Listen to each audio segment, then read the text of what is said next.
పత్రిక వాక్య భాగము అపోస్తులైనటువంటి పౌలు ఎఫెసు సంఘానికి రాసినటువంటి పత్రిక 6వ అధ్యాయము 10వ వచనం నుంచి 17వ వచనం వరకు. శక్తిని బట్టి ఆయన ముందు బలవంతులైనది మీరు అమ్మవారి తంత్రములను ఎదిరించటప్పుడు శక్తిమంతులైనట్లు దేవుడిచ్చి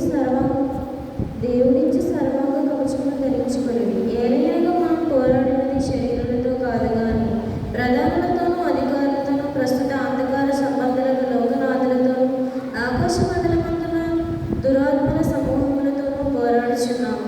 అందుచేతను మీరు ఆపత్తిని ముందు వారిని ఎదిరించుటకు సమస్తము నెరవేర్చిన వారే నిలువబడుటకు శక్తిమంతులగునట్లు దేవుడిచ్చి సర్వాంగ కవచమును ధరించుకొనుడి.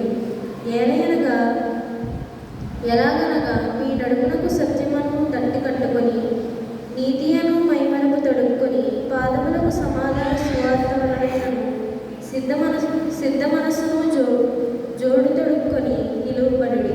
ఇవన్నీ గాక విశ్వాసమును డాలు పట్టుకొనుడి. దానితో మీరు దుష్టుని అగ్నిబాణములన్నిటినీ అర్పుటకును శక్తిమంతులవుదురు. మరియు రక్షణను శిరస్త్రాణమును దేవుని వాక్యము ఆత్మకటును ధరించుకొనుడి. ఇంతటితో నేను దినము కొరకు ఏర్పాటు చేయబడిన పత్రిక వాక్య భాగము ముగిసినది.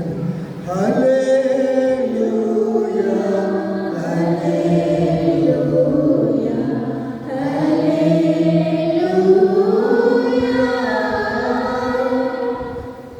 సువార్త వాక్య భాగము పరిశుద్ధుడైన యోహాను రాసినటువంటి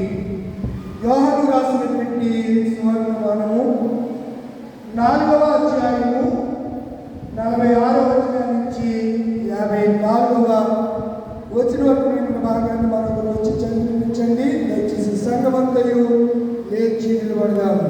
ఓ